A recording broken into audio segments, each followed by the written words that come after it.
Welcome to Somewhere Along the Way. I'm Dennis, and I'm so glad you found your way here. Every story you'll hear on this channel is written and narrated by me. Some are drawn from memory, others inspired by people, places, and moments that have simply stayed with me over the years. This channel, it's a place to slow down for a little while, to remember, to reflect, and to enjoy a good story. So wherever you're listening from, please know, I'm really glad you're here. Let's jump right into today's story. A few years ago, I was cleaning out my closet when my old gray hoodie caught my eye. It had been hanging in the back for quite a while. I still reach for it every now and again, but not nearly as often as I used to. I pulled it off the hanger and held it out in front of me. And that's when I finally saw it. Not the way you see something you've worn almost every day for years, but the way you'd see it if it belonged to somebody else. The cuffs, they had stretched so much they barely looked like cuffs anymore. The fabric was covered in little pills from years of washing and wearing. There were holes where the pockets met the front of the sweatshirt. The cotton around the zipper had softened till it barely held its shape anymore. The drawstring, it had disappeared years earlier. Honestly, though, I couldn't have told you where. It was worn out. Completely. I stood there turning it over my hands for a minute or two and thought it wasn't worth donating. Nobody would have wanted it. Truthfully, there wasn't much left to give. And I remember thinking, I guess it's finally time. Simple enough. Throw it away, buy another one, problem solved. Except, I never quite made it to the trash can. Instead, I sat down on the edge of the bed with that old hoodie in my lap. It's funny how the memory works. We don't decide what we're going to remember or when we're going to remember it. Things just show up. I wasn't looking at holes in a sweatshirt anymore. I was looking at 10 years. Looking back, I don't think I was trying to save that old hoodie. I was trying to understand why it suddenly felt so hard to let go of something I'd never really thought much about while I still had it. I bought that hoodie because I needed something to wear when the weather started cooling off. Nothing more than that. As a matter of fact, I bought 5 of them at the same time. The same Hanes hoodie. The same zipper. Same cotton. Same price. Just different colors. But for some reason, I always reached for that gray one. At the time, I couldn't have explained why. Now, I think that old hoodie was about to remind me. Sitting there holding that hoodie, the first memory that came back wasn't some big grand adventure. It was just me in my garage. I spent a lot of evenings out there during those years. Winter in Arizona doesn't usually ask too much of you. But once the sun goes down, there's just enough chill in the air to remind you that seasons are changing. I'd pour myself a cup of coffee, head out to the garage, and close the door behind me. Sometimes, I was working on a project. Sometimes, I was just organizing stuff that didn't really need organizing. Most of the time, though, I was just sitting there thinking. The garage became a place where the rest of the world quieted down for a while. Almost every one of those evenings started out the same way. I'd reach for the gray hoodie, not because I'd made some conscious decision. It was just there, waiting on the hook by the door. I'd slide my arms into the sleeves, pull the zipper halfway up, tuck my hands into the pockets, grab my coffee, and head outside. But after a few days, it wasn't something I simply just wore anymore. It became part of the routine. Coffee, gray hoodie, garage. There was something about putting it on that signaled that the day was over. The work could wait until tomorrow. The phone could ring. Emails could pile up. For the next little while, I didn't belong to anybody else. Just me, my hoodie, a cup of coffee, and a quiet garage. Those were rebuilding years, and I won't pretend that they were easy. Life has a way of writing chapters we never expected to read. There were evenings when I'd sit out there long after the coffee had gone cold, trying to make sense of things that didn't seem to have a simple answer. Questions about the future, about who I was becoming. Questions that eventually sort themselves out, but never according to your schedule. But that old hoodie, it was there through every bit of it. Never offering advice, never making anything easier. It simply showed up every evening without asking a single question, never requiring anything from me. But sitting there, looking at it now, I noticed the sleeves had become shiny where my forearms rested against the workbench. I rubbed my thumb across the fabric. I'd never noticed that before. And just like that, I was standing in my garage again. The next thing I noticed was one of the pockets. It had almost pulled away from the front of the hoodie. I'd shoved my hands into those pockets so many times that the stitching had finally given up, my finger running along the edge where the fabric had separated. And almost immediately, I was back on the road. If you climbed into my truck during those years, chances are you'd find that gray hoodie somewhere. The passenger seat, the back seat. More than likely, wherever it landed after I threw it off because the morning had warmed up quicker than I'd expected.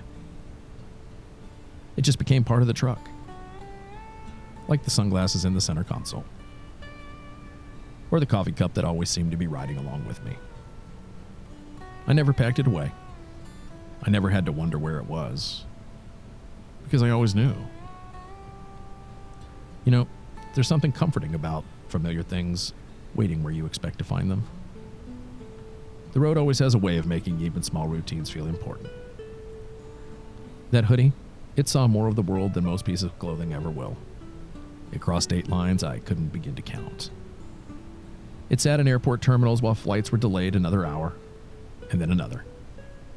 And more than once, I'd balled it up against the window and use it as a pillow, convincing myself that 20 minutes of sleep was better than none at all. But it wasn't.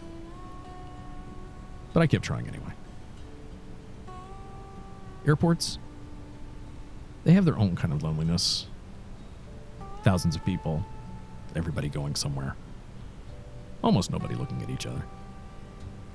I'd pull the hood over my head, put on a pair of headphones, slide my sunglasses on, and quietly disappear into my own little corner of a crowded terminal.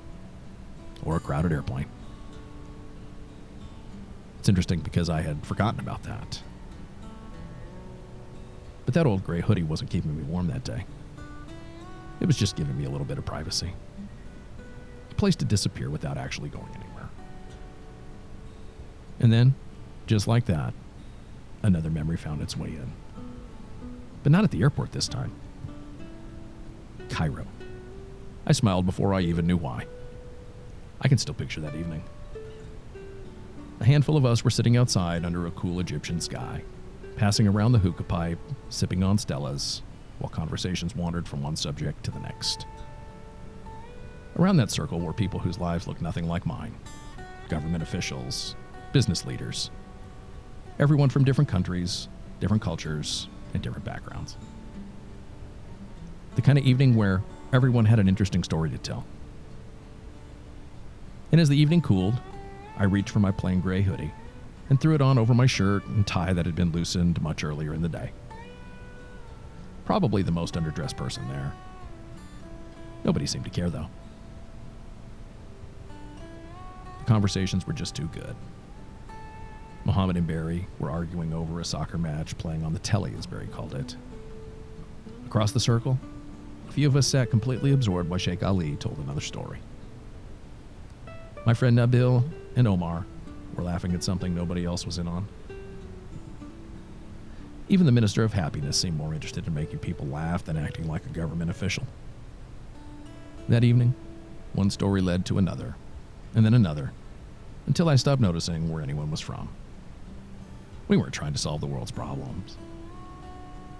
For that evening, we were simply just ordinary men enjoying one another's company.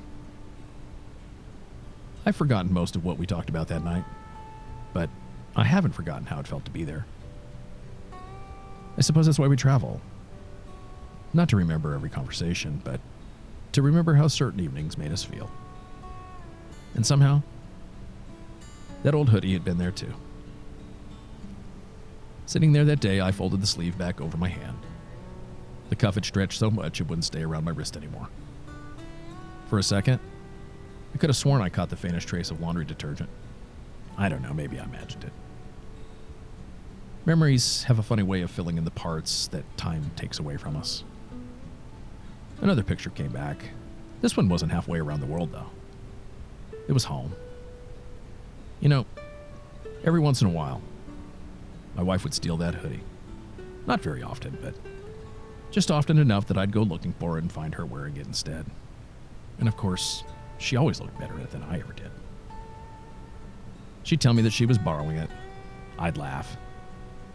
And somehow that usually meant I'd be waiting another day or two before it found its way back to its hook. But the best part always came after I found it again. For the next couple of days, it smelled like her perfume. Not enough that anyone else probably would have noticed, but enough that I could. I'd put it on in the morning, catch that familiar scent for a moment, smile to myself, and head out the door. I hadn't thought about that in years. It's funny how memories wait quietly until something gives them permission to come back. And just as quickly as that memory arrived, another memory quietly stepped in beside it. This one, much smaller. My granddaughter, who was about 3 years old at the time. My buddy. My helper. My little shadow. If something belonged to her pop-up, she wanted to see what it was all about. One afternoon, we were headed to the Waffle House. And if you've ever eaten in one, you know they always seem to keep the place about 10 degrees colder than necessary. So I grabbed my hoodie, and we headed out the door. We'd only been there a few minutes, and she says to me, "Pop, I'm cold." Disregarding the sweater her mother had sent with her, she pointed at the hoodie sitting behind me. There wasn't much discussion after that. We slid our little arms into the sleeves that reached well past her hands. The bottom of the hoodie resting at the tops of her feet. The hood was so oversized it kept slipping down over her eyes. She'd laugh, push it back, of course leaving more syrup on that hoodie than on her napkin. She looked absolutely ridiculous. I was laughing like a maniac. And she couldn't have been happier. You know, looking back, I don't know if she was really cold or if she just wanted to wear something that belonged to her pop-up. That thought had never crossed my mind until I was standing there holding it years later. I looked back down at the hole in the pocket. The cotton around it had become almost paper thin. I rubbed the edge between my fingers. It's strange. I'd spent a decade making memories while wearing that hoodie. I never once thought I was making memories with it. That realization didn't arrive until it was hanging in the back of a closet, quietly waiting for me to notice it one last time.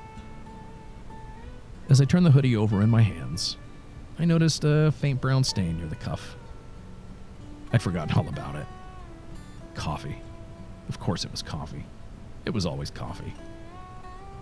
That hoodie, it had cleaned up more spilled coffee than paper towels ever did.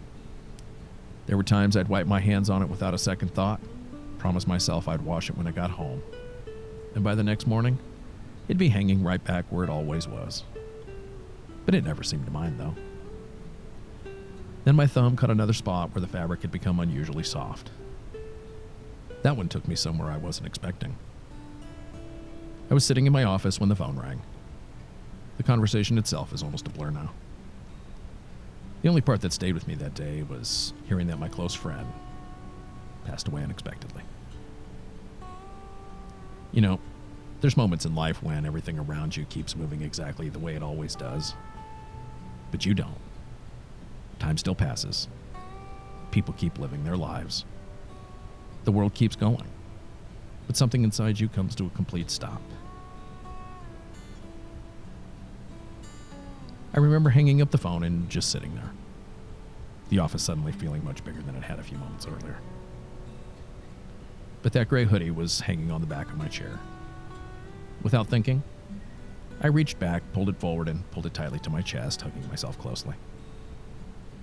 I just sat there for a long time, trying to make sense of a world that no longer made quite as much sense as it had a few moments earlier.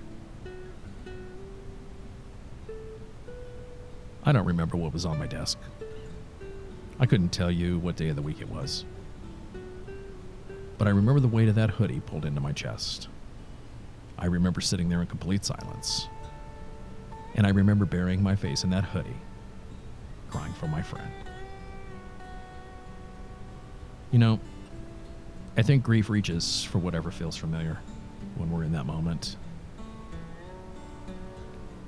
Standing in my closet all those years later, looking at that old gray sweatshirt and realized something I'd never considered before.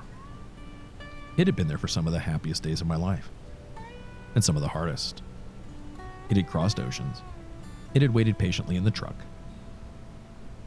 It had become a pillow in airports. And every now and again, it smelled like my sweet wife's perfume. It had quietly kept me company through long evenings when I was trying to rebuild a life that looked very different from the one I'd imagined. None of those memories seemed connected while I was living them. But standing there in the closet on that winter morning, I realized those memories, they all belonged to the same gray hoodie. And looking back, I don't think I've ever found a hoodie that fit quite like that one. Maybe I never will. Or maybe it was never really about the fit.